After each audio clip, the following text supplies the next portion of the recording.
惊喜啊？就，我还不惊喜吗？我本人，你这个惊喜啊，本王很喜欢。其实这个机关才是惊喜。但是，本王还是喜欢你这个惊喜。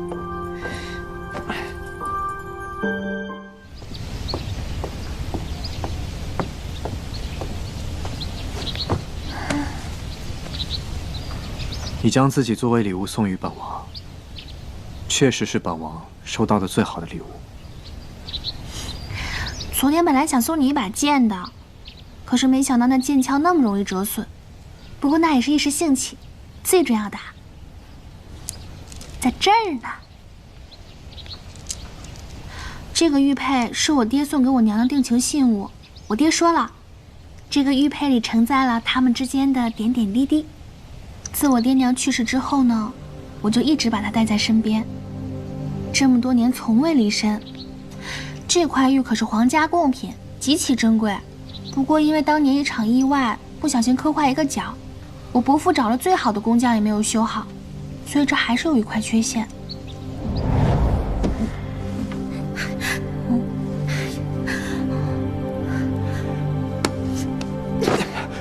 我的事情不用你管。秀禾，你要知道，匹夫无罪，怀璧其罪之道理。你若继续一意孤行，早晚会祸及满门。我只想为秦哥做点事情，你不要管我。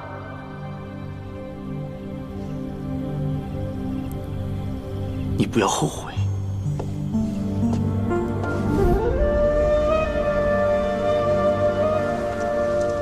今天，我就把它赠予你，希望我们俩之间的感情，就像我爹娘那样，坚如磐石。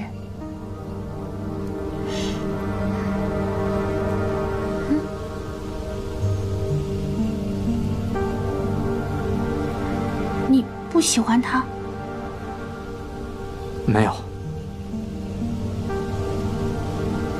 我突然想起来，有些公务要处理，我先出去一下。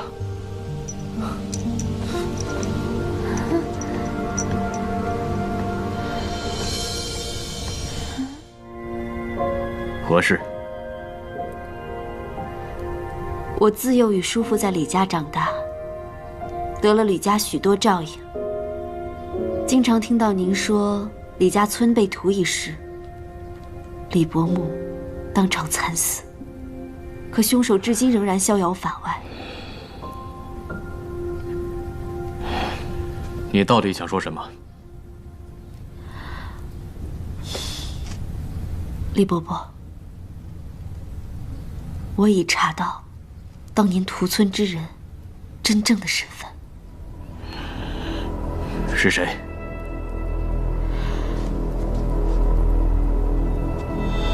此人正是嘉南公主之父江振英。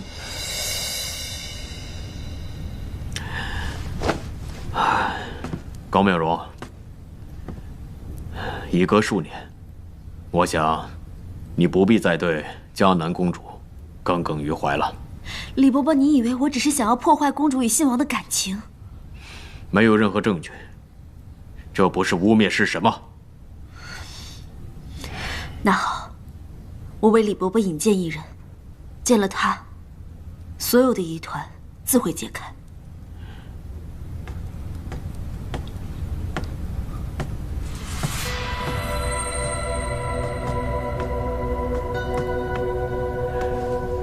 这是何人？他是静安师太，之前在泛华殿修行，在此之前，他是曹太后的救赎。曹太后？正是。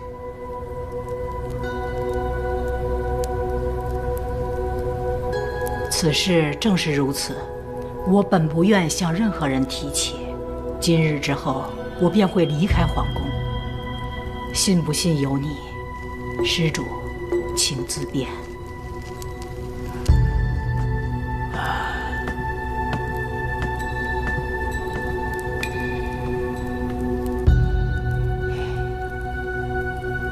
即便如此，那也只能说明江振英当年替曹太后拿了图而已，也不能证明他就是杀人凶手。李伯伯，我已离开李府多年，此事本来跟我没有关系，但我知道这件事情是你和谦哥哥多年的心结，我不能坐视不管。我查过宫中记载，当年曹太后献图，跟李家村被屠的日期极其相近。您若不信，您可以派人去查的。这件事情有这么多的巧合，可是当真只是巧合而已吗？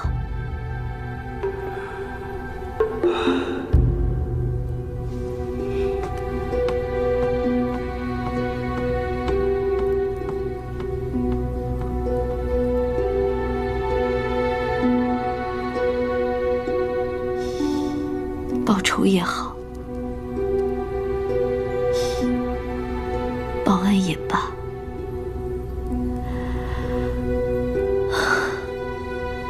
我与李家的恩恩怨怨，是时候做个了结了。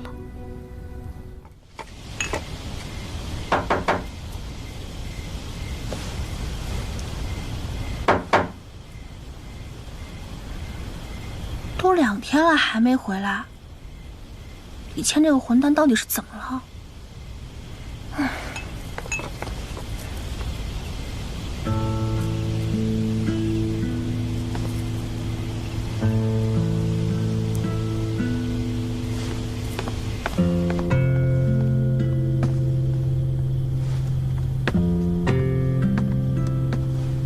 王爷，公主走了。属下觉得王爷这样对公主，多少有些不公平。安慰报回来的消息，白纸黑字写得清清楚楚。20年前，江振英去过李家村，没想到当年与我娘亲发生争执的人，会是宝宁的父亲。换作是你，你又当如何自处？王爷，您躲得了一时，躲不了一世。这件事儿，您早晚要亲自面对。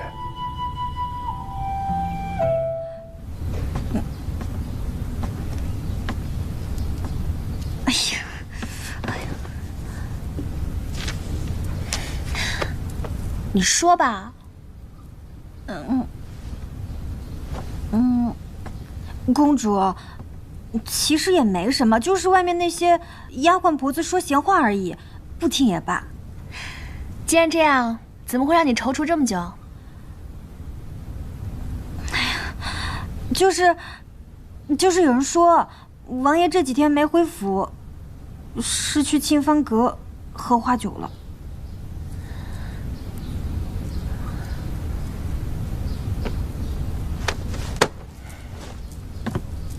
别跟了。哎呀，老李，你看这个唱曲的姑娘，模样是不是与嘉南公主颇有几分相似啊？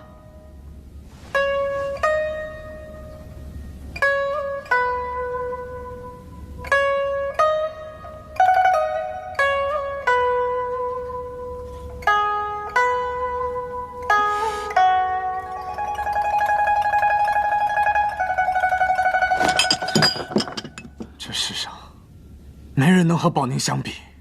哎呀，开个玩笑，你别生气啊。这种玩笑以后少开。我嘴贱。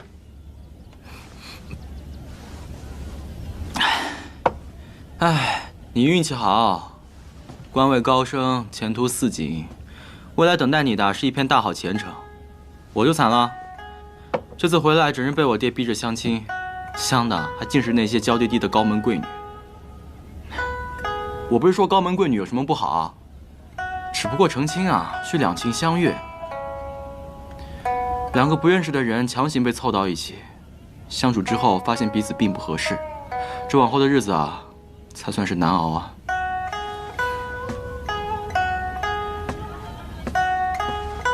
我这调回秉州与你共事，说好了你陪我喝酒，顺便接风洗尘，现在你一言都不发，李倩，你不够意思啊？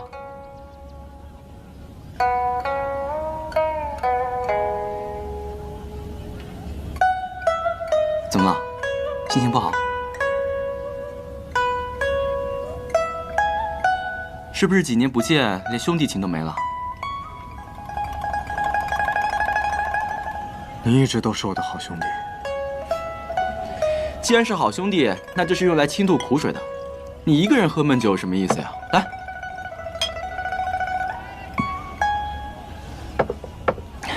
说吧。我费尽心思，千辛万苦，得来一块无价之宝。得到宝贝，好事一桩啊，有什么可愁的？后来得知，这块无价之宝来自于我的仇人。这有何难？既是仇人，报了大仇，便可以把宝贝正大光明的据为己有了。仇人已死，那仇人没了，你正好可以光明正大的接纳宝贝啊。看到宝贝，便会想起自己的仇人。既然如此，就把那个宝贝一起毁了。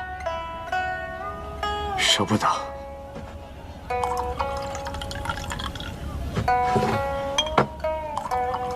那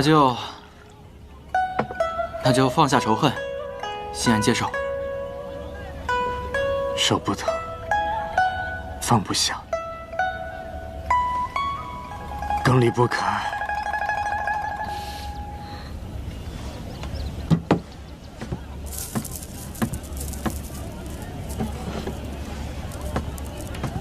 王爷，奴家为您斟酒。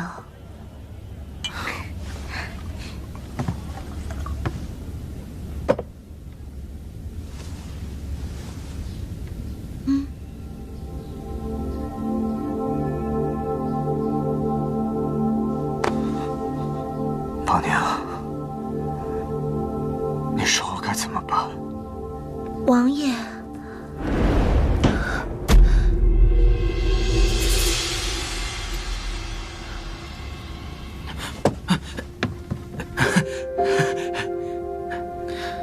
果然在这儿。江南公主，其实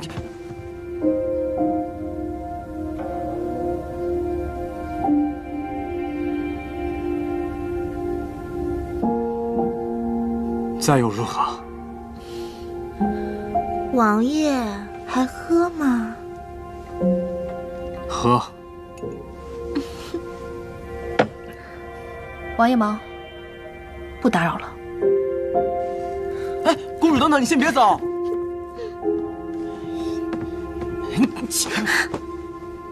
你们夫妻二人还在闹什么呀？还不赶快去追？去呀！知道，下次的胭脂我都会带你。好，谢谢公子。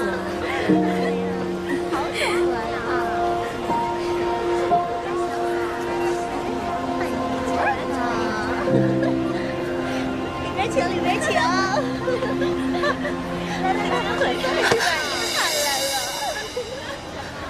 赵笑，宝宁，我回来。多年未见，侯爷一切可好？谢公主当年救命之恩，现在屈居南冥，混口饭吃。侯爷这是哪儿的话？人人都知道，侯爷回了南冥之后重整旗鼓，政绩卓越，穆安国有今日这局面，侯爷功不可没。论亲缘，你我表兄妹相称；若论交情，你我也算是出生入死，经历了一些风风雨雨，无已然把你当作挚友。还称我为侯爷，未免显得有些生分，不如称我表兄，或者赵笑吧。礼不可废。你高兴就好。侯爷这久居南冥，突然来秉州，所为何事？因有公务，不好推辞，顺便来秉州看望一下亲友。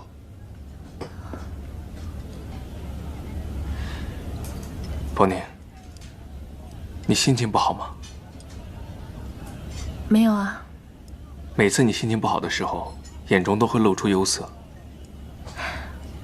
侯爷多心了。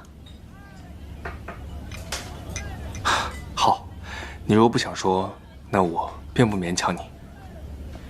宝宁，其实我这次来秉州是有一事相求。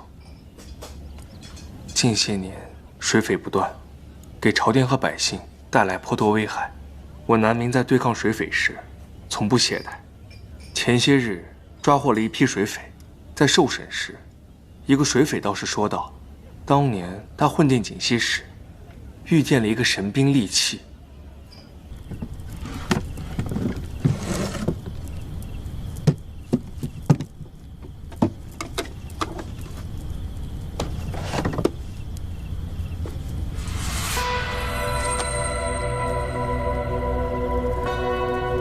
昭萧为何来探我关于神鬼兵器的虚实？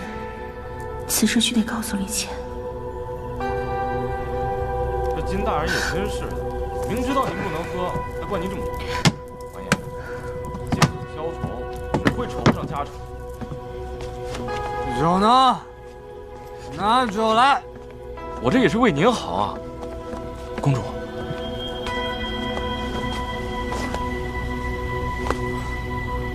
属下告退。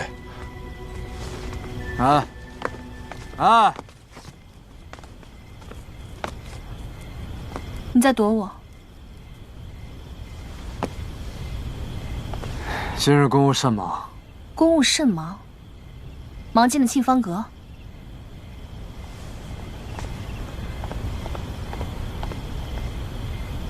公主，老爷回来了，请二位去书房。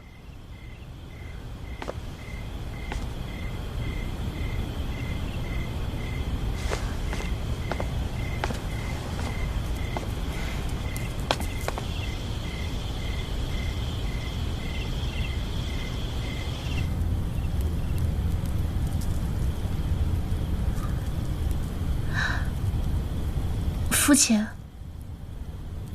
是发生什么事了？发生了什么事情？我来告诉你。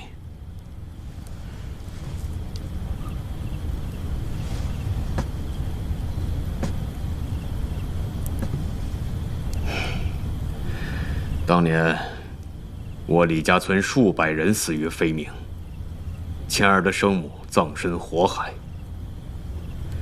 你想知道干这一切的杀人凶手是谁吗？爹，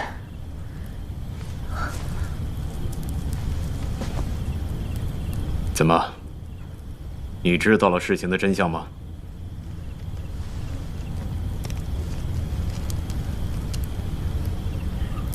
我不知道。我这些年一直在追查杀人凶手，但是万万让我没想到的是，杀人凶手的女儿居然堂而皇之的嫁入了我李府。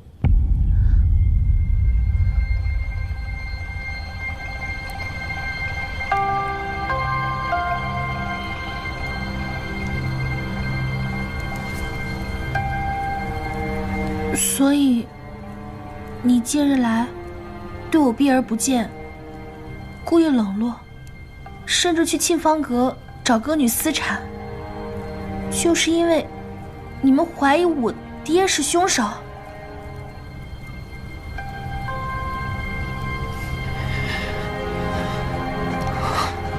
江宝宁，你父亲害得我家破人亡，此乃我不共戴天之仇。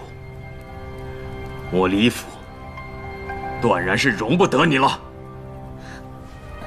我爹一生光明磊落，从来没有做过什么伤天害理的事情。现在他死了，你们倒是给他安了一个滔天之罪。那罪证呢？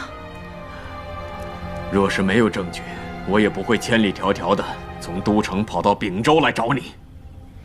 宫里有一个老尼姑，当年是曹太后的贴身侍女，是她亲口告诉我，当年派去李家村寻找神鬼兵器图的，便是你爹江振英。而江振英进出李家村的那一天，就是我李家村被屠的那一天。你倒是跟我说一说，此事为何会那么凑巧？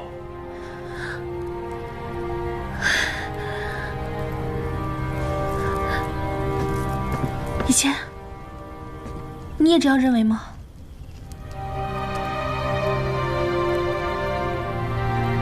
那天你给我这枚玉佩，让我想起来童年的往事。李家村被屠之前，我亲眼看见佩戴此玉佩的男子和我母亲发生激烈的争执，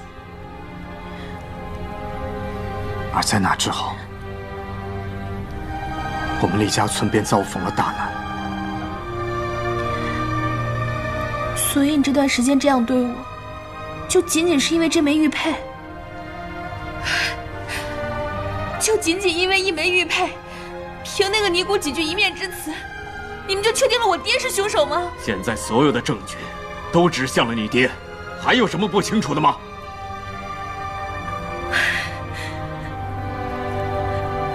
李谦，我问你，如果我跟你说，我爹肯定不可能做这样的事情，你信我吗？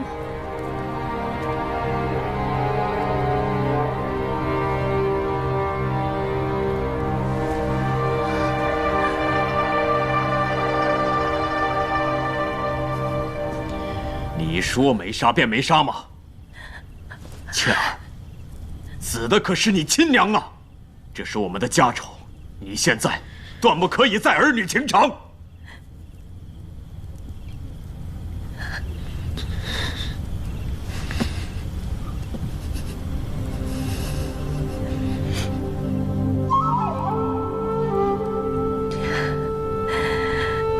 你以前说过，你会信我，爱我，可是你根本就没有做到。江宝宁，你现在已经不能再在李谦身边待着了。行，站住！赶紧写休书让他走，我李家容不下他。这是我和宝宁之间的事情，您能不能别管了？我不管，那你想怎么样？就算这枚玉佩属于江家，那也不代表凶手就是江振英啊！事到如今，你还想保他吗？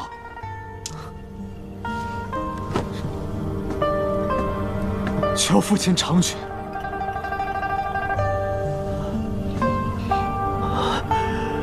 李谦啊，李谦，我万万没有想到，为了这个女人，你竟然不顾你的杀母之仇！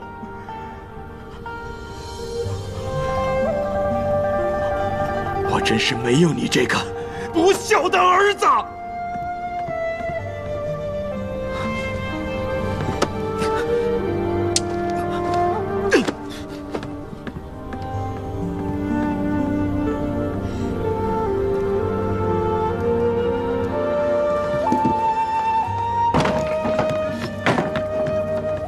你在干什么？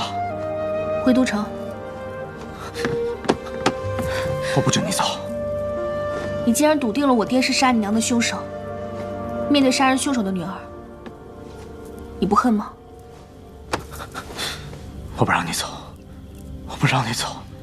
李谦，既然你认定了这件事情，你就放了我。我不准你走。放手。我不准你走。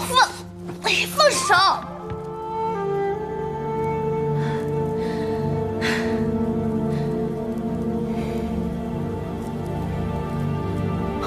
无论如何，我绝不放手。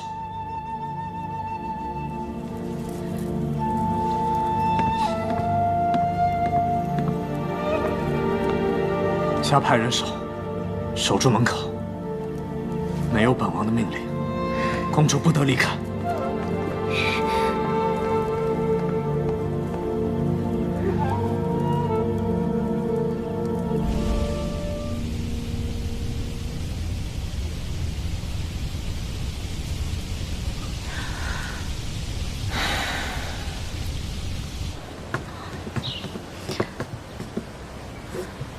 已经3顿了，公主腹内空空，滴水未进，再这样下去，公主会没命的。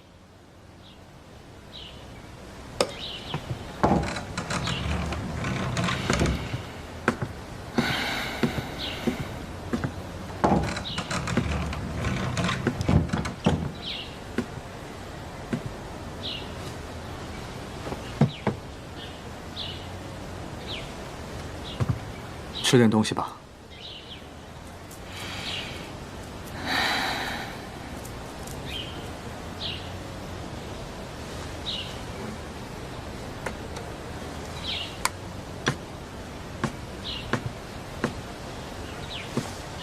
自己吃，我为你选一个。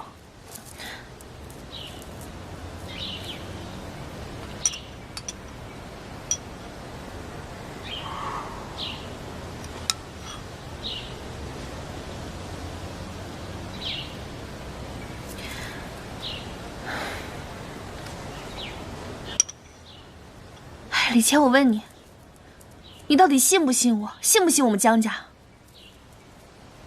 不喝粥也行，给你换点别的。你回答我的问题。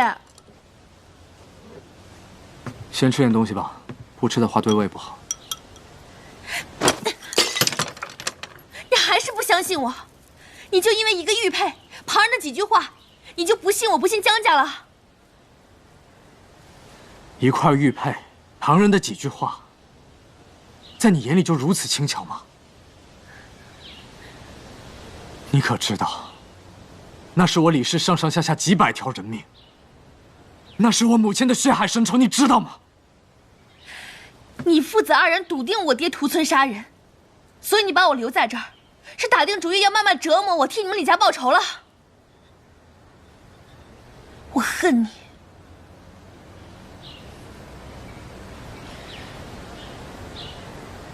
如果恨我能让你好受些的话，你就痛痛快快的恨吧。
胡以良派来的，我若不去，必定会给人留下把柄。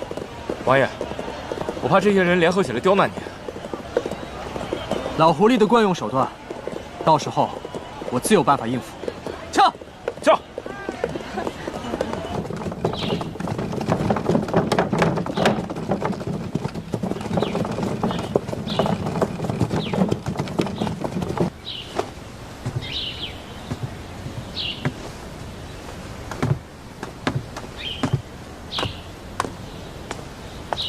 哎，姑娘，您干什么？奉公主之命，来府上唱曲。哦，请。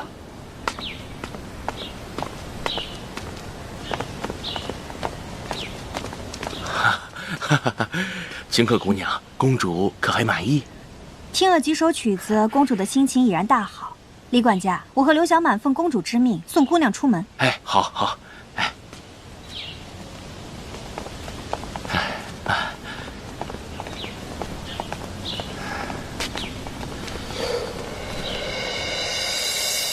是我眼拙吗？那歌女的身形怎么与公主如此相似？哼，怎么那么苦？不喝药怎么可以呀？不喝！孟姑姑，先缓一缓，等老祖宗把咳劲过了再说。喝了这么些时日也不见好，要不奴婢再请田医正给您看一看吧。不用，老病根了，就是神仙来了，也无济于事。就是不吃，我这闭眼之前，能否再见到宝妮？奴婢这就写信，派人给公主送去。不行，他们小两口刚过上几天太平日子。好，老祖宗不让写，奴婢就不写。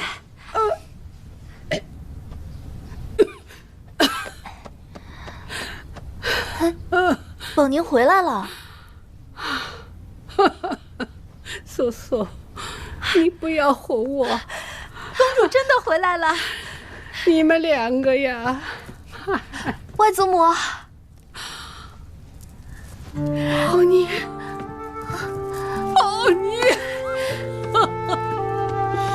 是你吗？是我。这不是梦吧？不是梦，是我。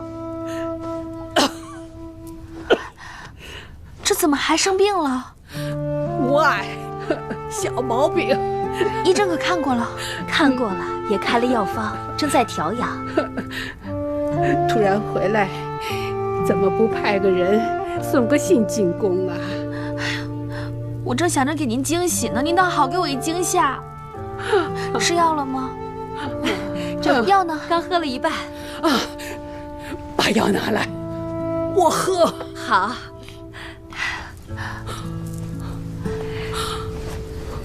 真不愧是老祖宗的心头肉，公主这一回来，老祖宗的精神头立刻就好了呢。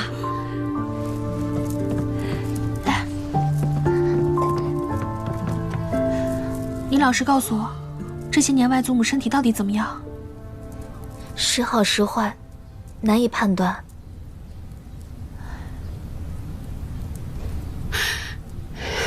李谦呐，李谦没跟你一起回来。他外祖母，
江宝宁，你一声不吭离开秉州，你知道我多担心你吗？万一这路上遇着什么危险，你说说，你个弱女子如何应付？不关你的事。不关我的事。你是我的妻子。从离开秉州那刻开始，我就不是了。你说不是就不是，你经过我同意了吗？我说不是就不是，干嘛要经过你同意啊？你非得跟我这么闹吗？不是，到底是谁跟谁在闹啊？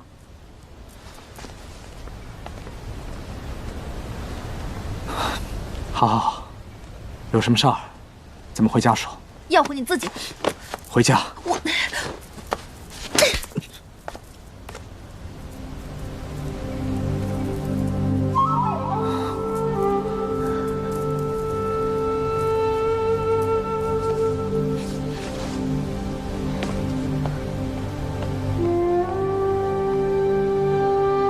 你现在就这般厌恶我吗？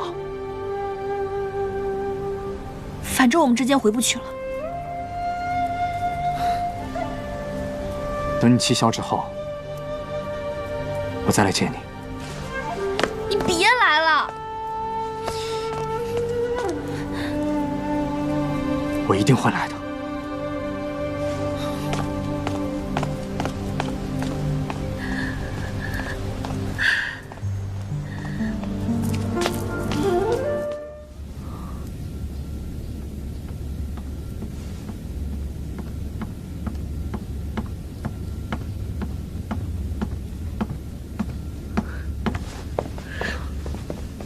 李兄，曹兄，久违了，好久不见啊！一别多年，可不是久违了吗？来，快请坐。哎，先不必了。曹兄，其实我今天来有一件非常紧要的事情要跟你商量一下。啊，你和公主的事情，素素都跟我说了。我今天来，倒不是为了这个。哦，曹兄，你也知道，当初我来都城不久，任的又是武职，这朝中的文官，我大部分叫不上名字。我知道曹兄你生长于斯，又是清贵之身，人缘一向极好，不知能否为我引荐一下？区区这点小事啊，自当效劳。来，我们坐下慢慢说。那真是太好了。来来来，李兄，王爷，李大人，李大人，请，请。那我们就先告辞了。下官就不远送了。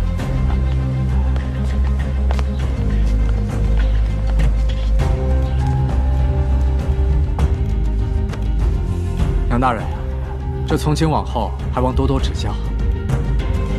王爷多多赐教。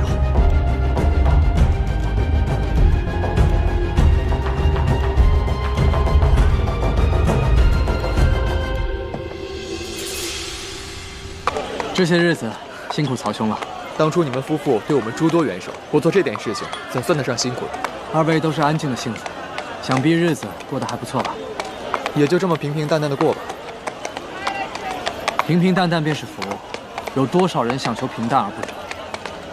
其实平淡是最容易的，你让我一步，我让你一步，哪有什么过不去的坎？谈何容易？前面便是我府上，去喝杯茶了，李兄。恭敬不如从命。走吧。结果把他吓了一跳。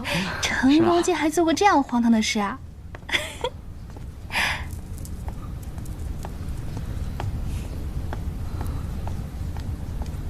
我先走了。哎，宝宁，你是我的客人，他是曹轩的客人，你就看在我的面子上再留一下可好？哎呀，你先坐下，没事啊。王爷，今天您大驾光临，也算是我们家蓬荜生辉了。我现在就去厨房准备点吃食。我陪你一块儿去。嗯。曹兄，李兄，坐坐坐。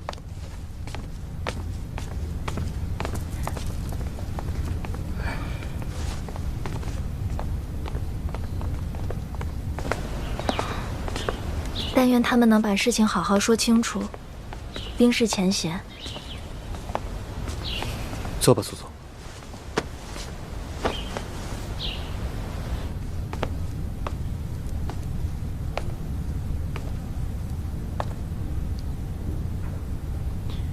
宝宁，别叫我。从现在开始，我们只需要在外祖母面前做做样子，其余时候就不用在我面前装模作样了。我先走了。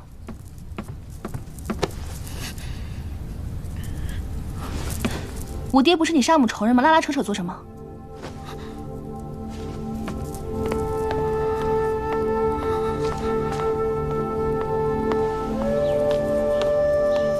哎，来了，你怎么一个人出来了？李谦呢？以后这样的事情别做了，我和他已经断了，我再也不想见他。那你快去送送公主，我去看看信王。哦，好。好。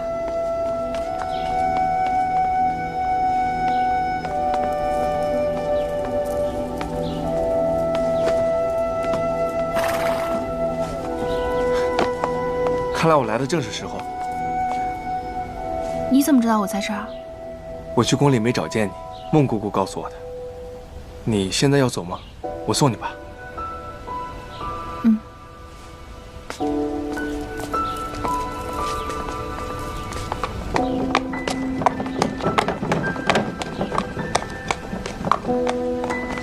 老宁。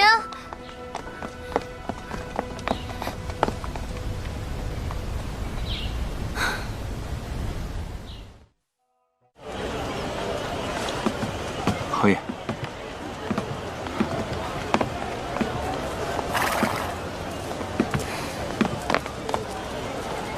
有劳侯爷相送，就到这儿吧，我自己进去便是。好，依你。若是有什么需要的话，换我便是。嗯。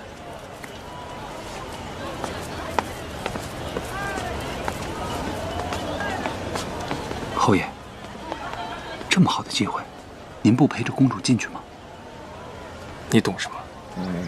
不能逼得太紧，逼太紧了，她就要逃了。哦，你去把金海涛找来，让他把人聚齐，议事。是。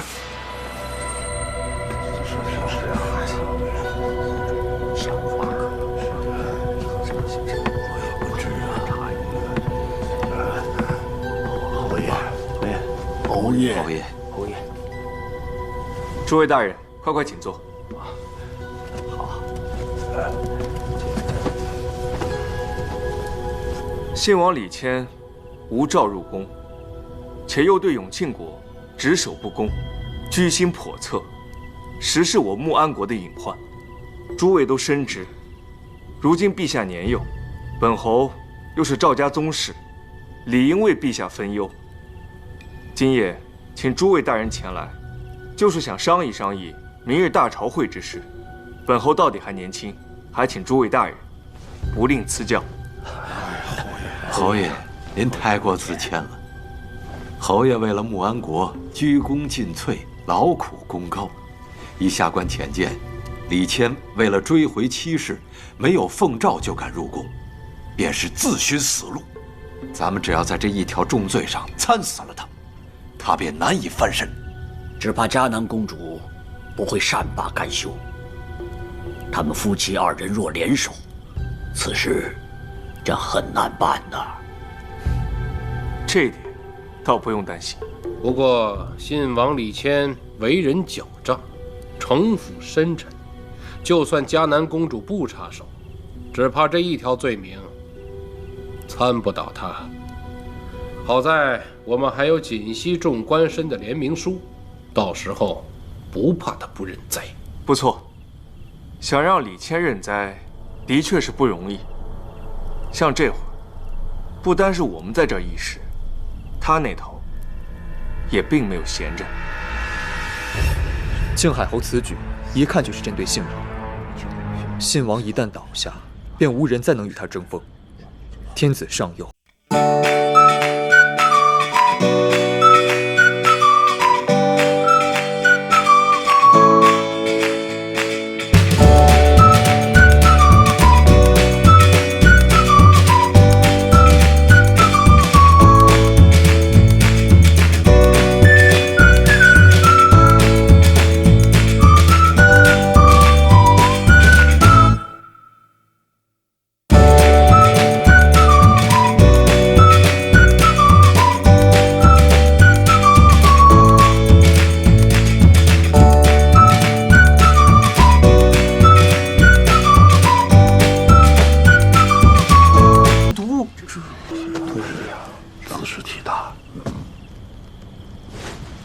明日之事，还望诸位多多协助，为穆安国除奸佞，为天下百姓谋福祉。为穆安国，为苍生，我等定当全力以赴。下官告退。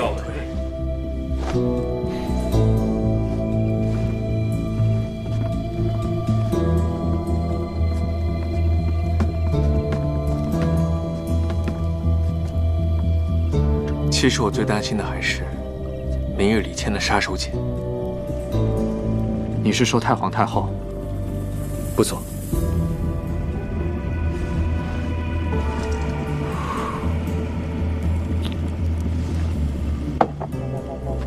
太皇太后历经4朝，她说的话确实比谁都管用。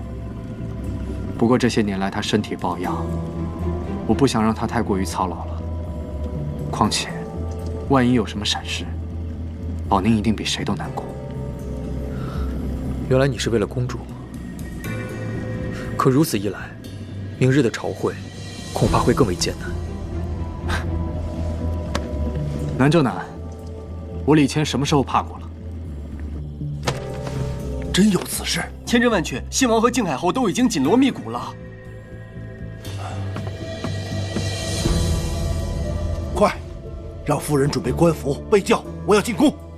老爷，这么晚了，宫里早就落了药，又没有传召，您这么进去，怕是要落人话柄啊。都火烧眉毛了，还顾得了这些？快去，快去！是。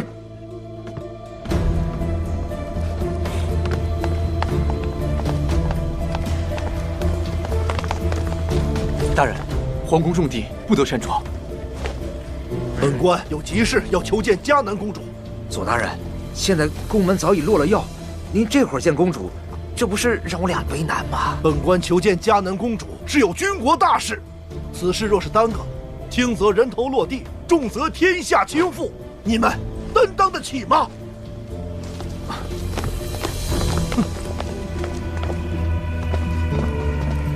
公主，左大人求见。他一个外臣，这深更半夜的，为什么要来见公主啊？熊十宝信里提到过，说他去之后可以找那个左大人决断，他是个靠谱的人，叫他进来吧。是。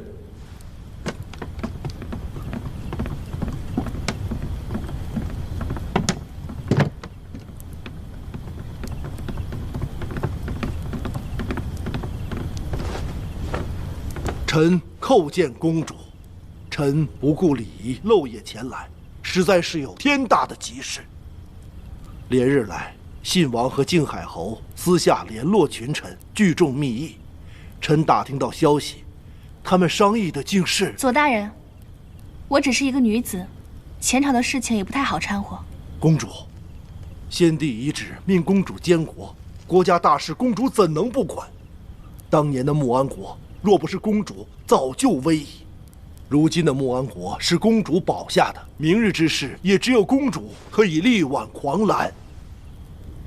公主，可知他们商议的是什么？他们要迁都啊！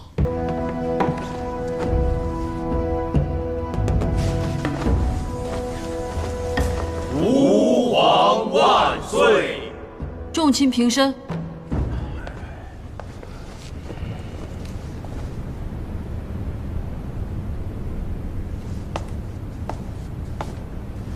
陛下，臣随边大营军监金海涛有本参奏。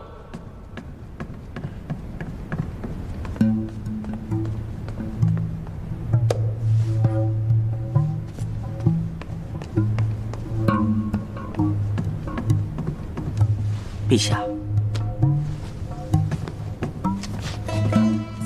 臣复议。臣复议。信王好大的胆子，当着陛下的面被参，竟还如此坦然自若。你眼里还有没有陛下？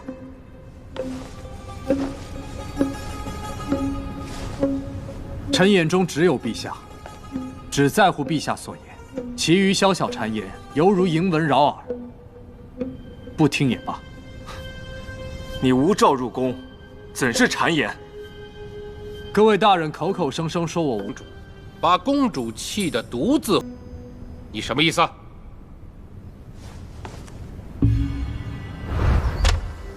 有备无患吧。此次入都城，不宜引起太多人的注意。我单独出发，你快马加鞭将这份奏折送给陛下，其余人等先回李家待命吧。好。众卿误会了，信王的奏折早已到朕的面前，他是要进宫叩谢封赏，所以无诏入宫之说，并非实情。臣替陛下镇守锦西，牧养百姓，本是分内之事。陛下一向信赖有加，今次更赐封号，臣感激涕零，特来叩谢圣恩。爱卿镇守边疆，居功至伟，信自封号，实至名归。快请起。谢陛下。陛下，臣还有事启奏。信王李谦数年来畏敌怯战，每逢永庆国挑战，皆必城不出，葬送我穆安国威名，惹敌国耻笑。长此以往，我穆安国国威何在？如何震慑敌国？我锦西军民皆为之痛心扼腕，因此联名上书，恳请陛下为锦西官民和乡绅做主。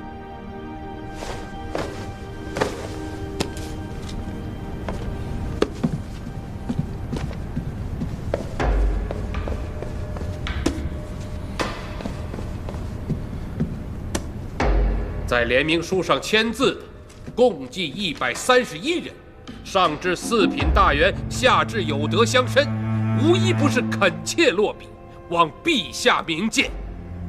我锦西男儿皆是热血男儿，不能因为信王一人渎职而受奇耻大辱。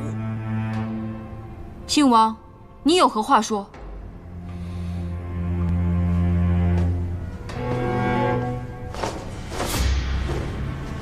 启禀陛下，当年永庆国入侵，锦西首当其冲，敌军所过之处，满目疮痍，十室九空。老母哭着呼唤儿子，幼儿哭着呼唤父母。锦西老百姓为打这场仗已经付出太多了，一旦再开战，不知又有多少人家破人亡。所以这些年来，臣坚守不出，不浪费精力和财力，就是为了让老百姓们重建家园，养精蓄锐。假以时日，定能与永庆国一决高下。信王当真是巧舌如簧啊！只有守护好国家，才能做到与民生息，两者互不妨碍。譬如靖海侯坐镇南民，外御海寇，内护百姓，养我穆安国国威，保一方安泰，这才是藩主所为。哪像信王你，明明是为敌辱国，却说得如此冠冕堂皇。陛下，靖海侯不顾百姓生死，强行征兵，又囤积粮食高价卖出，南民的百姓赋税之重，为天下之首，天下人尽皆知，过往者皆苦不堪言。怎么到了金军监的嘴里，这南民却成了人间乐土了？道听途说，不可信，还请慎言。不错，那等路人的闲言碎语，怎比得上我这白纸黑字的联名书？信王怯战不出，辱丧国体，罪大恶极，望陛下重罚。这联名书亦可作假，可百姓的肺腑之言句句属实啊！承恩公说我这联名书是假的了？臣附议，臣附议，臣附议，臣附议，臣附议。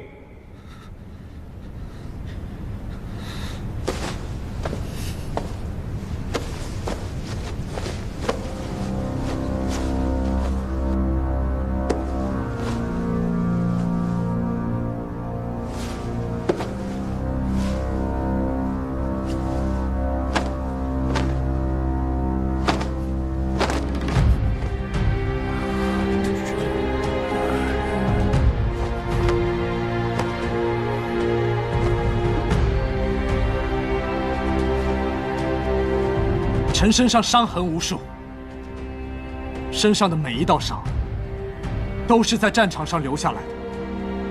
如若臣真的是怯敌，还会有这些伤吗？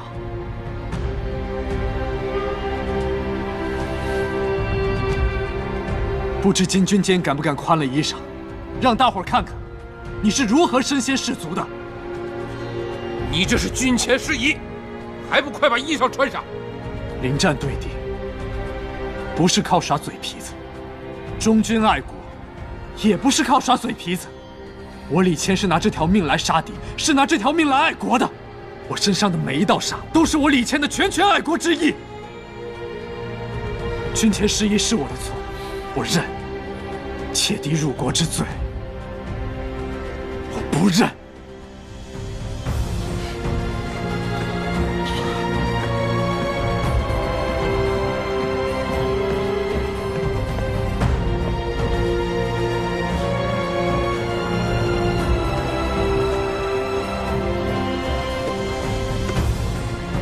信王之忠心，朕再清楚不过了。当年先帝驾崩之时，朕还小，各位大人都瞧见了。若信王真的有不轨之心，恐怕朕早就不在这个位置上了。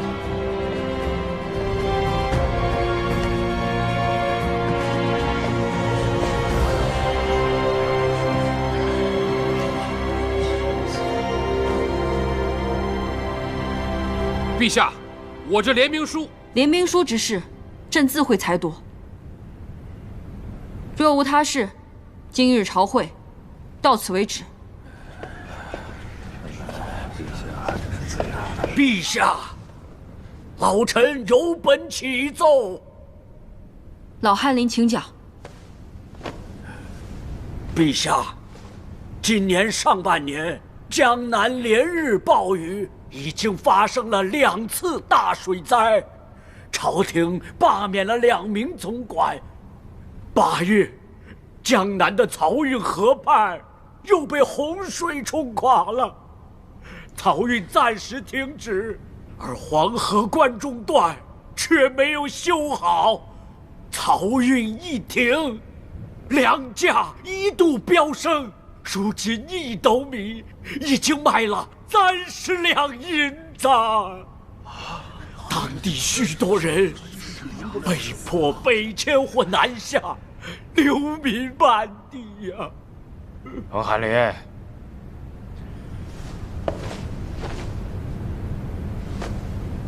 你到底想说什么？都城的气数已尽呐，陛下。自从当年永庆国攻陷都城，先帝和雄师殉国，从此穆安国便7灾8难不断。如今国库已经捉襟见肘，都城的百姓苦不堪言，怨声载道。再如此下去，只怕永庆国还未来犯。我穆安国已经亡了。